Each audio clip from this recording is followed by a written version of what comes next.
Good morning, everybody. Thanks for jumping on today's master training. My name is Jeremy Jenkins, and today I'm super excited because we're going to be able to talk a little bit about a story that really helped me as I was getting started in our industry of, being an influencer, being having an online business, right? Because a lot of times we do expect things to happen right away, right? We're excited, we're enthusiastic, we go out and we start having some success, but sometimes we burn out, right? And a lot of people, they maybe have a misconception on how what we're doing works, right? A lot of times, we grow up with the mentality of, hey, this is like a job, right? Or an employment where I do certain things and then I expect to get paid every, 2 weeks or whatever. And being an entrepreneur is different, right? It's a different mindset. It's a different attitude we have to understand. And, there are possibilities for making some good upfront money, but the majority is going to come long-term, right? It's going to come, like we like to talk about, the law of the harvest, where you have to plant the seeds, you have to cultivate those seeds, and then you have to harvest the fruit at the end of the season, right? So today we're going to talk about this story of the miracle of the Chinese bamboo. And I think it will help us just get the right mindset on how things can potentially go as we're starting to share what we're doing, and we're hoping to make a lot of money and all that. And sometimes it doesn't happen overnight, right? So let's dive into this story and just get some perspective. Okay, so it all starts with the seeds. So there's a vision, right? And somebody who's willing to wait.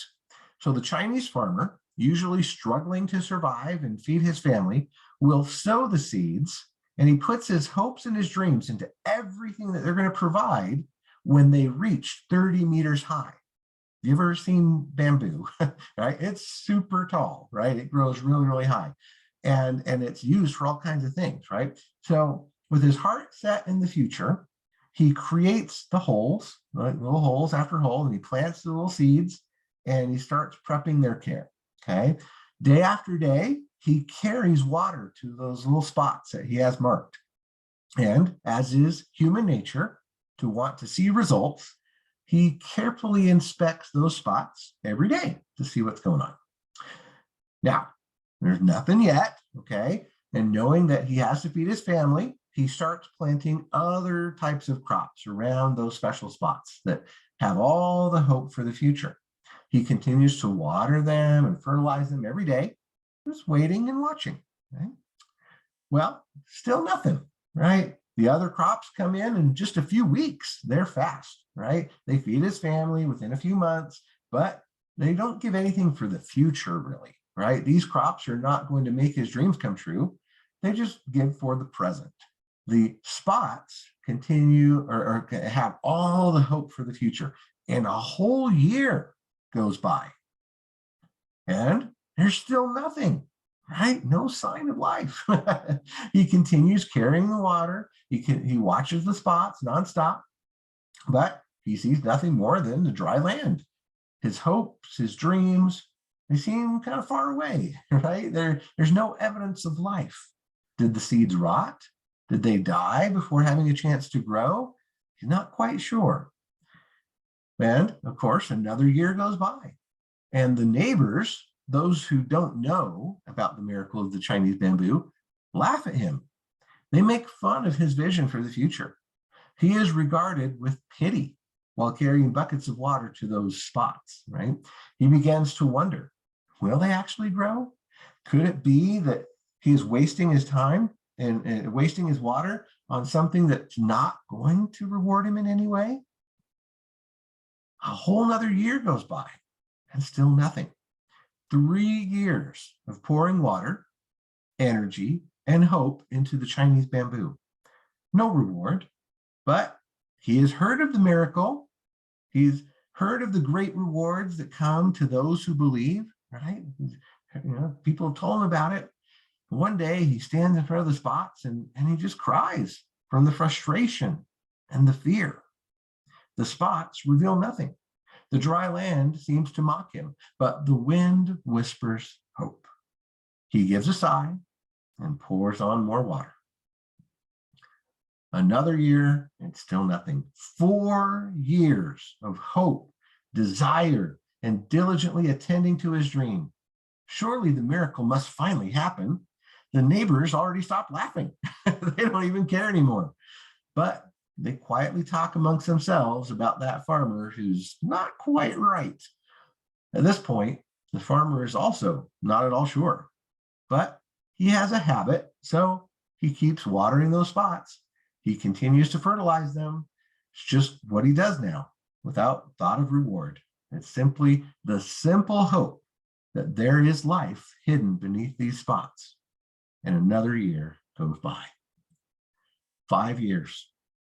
5 years, the farmer is just tired of carrying buckets, tired of cultivating and caring for other crops to feed his family, tired of keeping the dream alive, tired of not seeing results day after day. He looks without hope at the spots. There can be no life there after so long. Perhaps he had watered them wrong. Maybe he didn't give enough fertilizer. If only he had done things differently, there would be growth. Sadness breaks his heart. 5 years he has given to his dream, a hope for a better life. His dream mocks him. The vision for a better life for his family disappears under the rough reality. His eyes are filled with tears, and he grabs onto the last piece of hope that resides in his soul. He lifts the bucket, slowly pouring water onto his dream.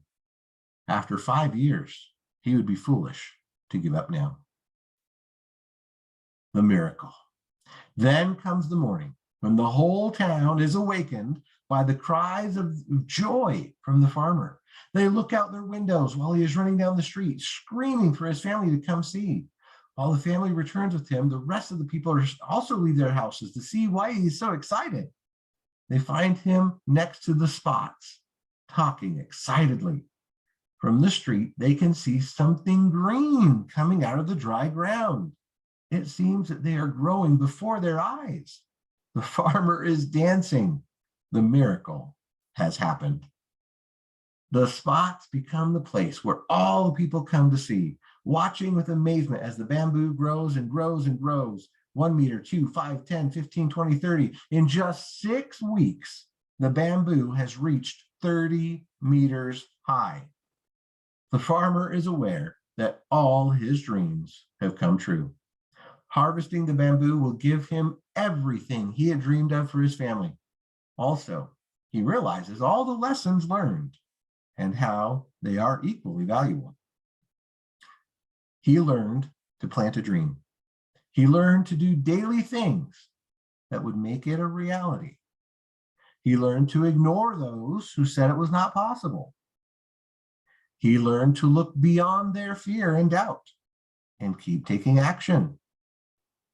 He learned to have faith when there was no reason to have it.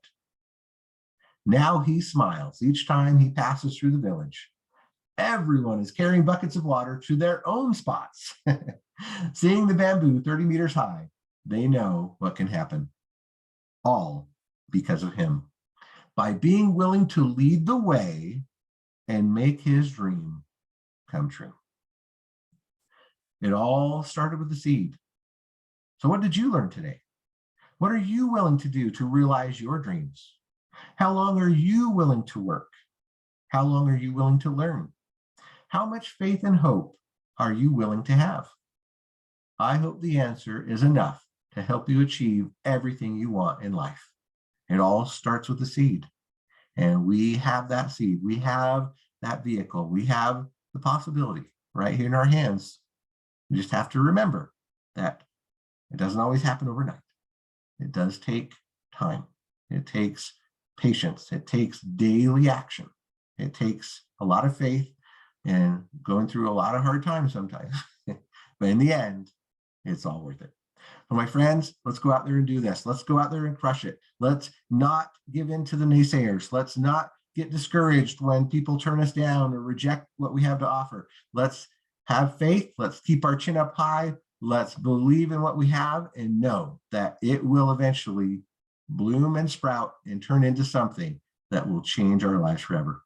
Thanks so much for joining me. I know that was short and sweet, but I think powerful for what we've got ahead of us. So have a great Saturday, and we'll see you next week.